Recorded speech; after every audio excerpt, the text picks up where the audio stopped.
Yo, salut à tous, c'est Rico Spike et aujourd'hui, on se voit pour ma toute première vidéo. Donc cette vidéo, alors franchement, je ne comptais pas du tout faire une vidéo de ce genre, c'est-à-dire une vidéo un peu critique en quelque sorte.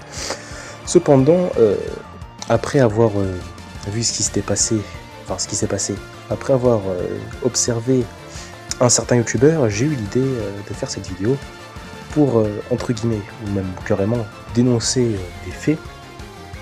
Et ça me permet aussi de montrer un exemple, donc comme vous l'avez vu le titre, sur pourquoi YouTube Short est un problème, pourquoi YouTube Short c'est une plateforme toxique, enfin une plateforme c'est un endroit toxique.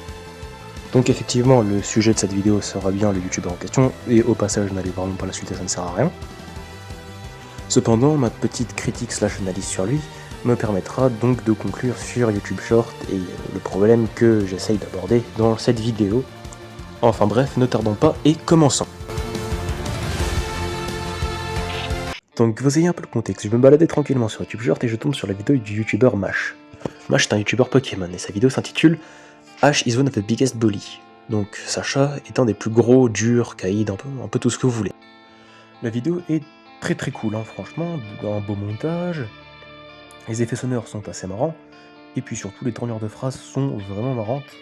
Enfin cela reste subjectif mais c'est une très bonne vidéo. Cependant, quelques semaines plus tard, à ma grande surprise, je trouve une vidéo intitulée « La plus grosse hagra de Pokémon ». Cette vidéo, réalisée par le youtubeur NextGym, me rappelle étrangement la vidéo d'un autre youtubeur.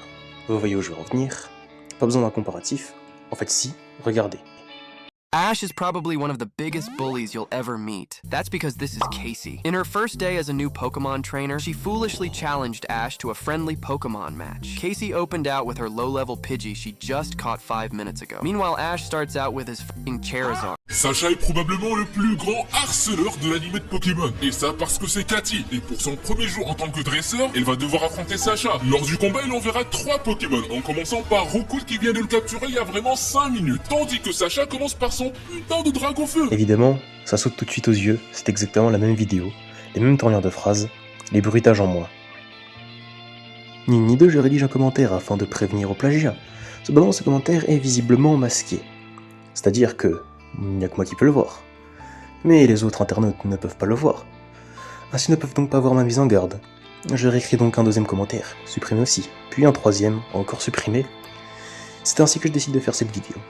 Et c'est là que j'ai trouvé des trouvailles assez alléchantes, si je puis dire, car bon, il me fallait surtout plusieurs exemples pour prouver que cet homme plagie. Et ainsi j'ai traduit le titre de plusieurs de ces vidéos, et s'il est assez inventif, généralement les titres sont différents, mais des fois s'il a la flemme, les titres c'est quasiment les mêmes comme sur ces deux images, où la vidéo anglophone est plus vieille de 2 mois. Enfin bref, ce n'est pas la première fois et ce n'est pas la seule fois qu'il copie, en effet ça se montre sur son tout premier short, et je vais vous le montrer tout de suite. Mais juste avant j'aimerais revenir sur la vidéo de Wario, car effectivement il y a une chose assez intéressante, c'est que tout simplement notre cher ami NextGym a la flemme de traduire certaines phrases, et donc on se retrouve avec le même mot, hein, du bon franglais. Alors, faire du franglais n'est pas quelque chose de mal, voler les vidéos par contre c'est une toute autre histoire, enfin bref, je m'égare. Voici donc son tout premier short, et voici une autre vidéo juste après.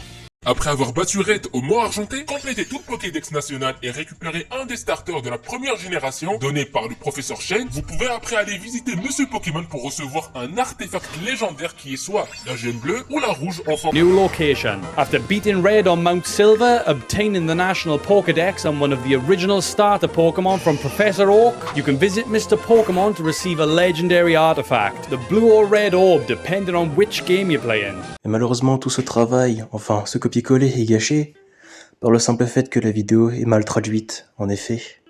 La vidéo originale précise bien qu'il faut avoir le Dex national, et non compléter le Dex national à 100%. De plus, vers la fin de la vidéo, que je vous mettrai en description, NextGym précise que comme Lugia et Ho-Oh, on ne peut pas avoir Groudon et Kyogre dans les deux versions. Cependant, la vidéo originale dit bien « Unlike Lugia et Ho-Oh », ce qui veut dire contrairement à Lugia et Ho-Oh, on ne peut pas avoir les deux dans une seule et même version. Mais pour moi le must du plagiat c'est sa vidéo sur les 3 types qui devraient exister, ou comme par hasard, ce sont les 3 mêmes types qu'une autre vidéo, ou comme par hasard les Pokémon qui servent d'exemple à ce type sont les mêmes, ou comme par hasard les théories sur les supposées faiblesses sont les mêmes. Et bien évidemment, comme par hasard, son type préféré c'est le type espace, comme la vidéo d'origine. Par ailleurs, j'aimerais rebondir sur ce fait, alors la vidéo je la mettrai en description comme toujours, mais c'est qu'en prenant en compte les vidéos anglaises et ses propres vidéos, vous remarquerez que ces traductions, c'est littéralement du Google Trad. Franchement, c'est moche, c'est pas éloquent, et des fois, c'est absolument infâme à regarder. Franchement, le seul bon point, c'est limite le montage, parce que bon, il y a certains trucs, ça vient de lui, mais sinon, le reste, c'est vraiment bof, hein. C'est des concepts volés, c'est des vidéos volées, du Google Trad, et malheureusement, c'est un peu le cas chez tous les youtubeurs qui font des shorts, hein. C'est des vidéos volées, bâclées, avec des voix absolument insupportables. Mais le pire c'est que quitte à copier le voisin, autant le créditer, alors ce qu'il ne fait pas. Et quand on essaie de le faire remarquer, on se fait tout simplement shadowban.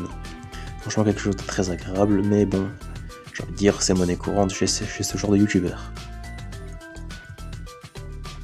Ainsi, pour conclure cette vidéo, avant tout, certains me diront que je ne devrais pas me permettre de faire ce genre de vidéo, car il traduit les vidéos pour les non-anglophones. Malheureusement, ça ne marche pas comme ça, car déjà que ces traductions sont bancales, il raconte de grosses erreurs. Au mieux, il raconte de simples anecdotes mal traduites, au pire, il désinforme. Mais ça, ce n'est pas grave pour lui, vu qu'il cherche à faire des stats, sinon il ne prendrait pas ce genre de vidéo. En effet, on préfère voler chez les collègues que créer nous-mêmes, mais le pire, c'est que le vol est tellement flagrant qu'on peut même plus parler d'inspiration.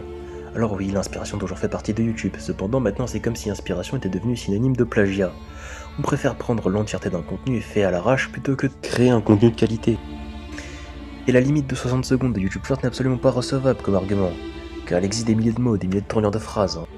Ainsi, quitte à voler du contenu, autant faire de belles phrases, que ça soit éloquent et confortable à regarder, enfin bref. YouTube Short n'est malheureusement qu'un endroit où le vol est banalisé, l'imagination et le libre cours de YouTube a volé en éclats. Là où bien avant, le plagiat a été dénoncé, et les gens se faisaient salement juger pour ça. Maintenant, le plagiat est une part intégrante de YouTube. On dit qu'un concept n'appartient à personne, mais chaque réalisation est le reflet unique de la personne qui l'a concrétisé. C'était Rayquaza Spike, et à bientôt, ou au revoir.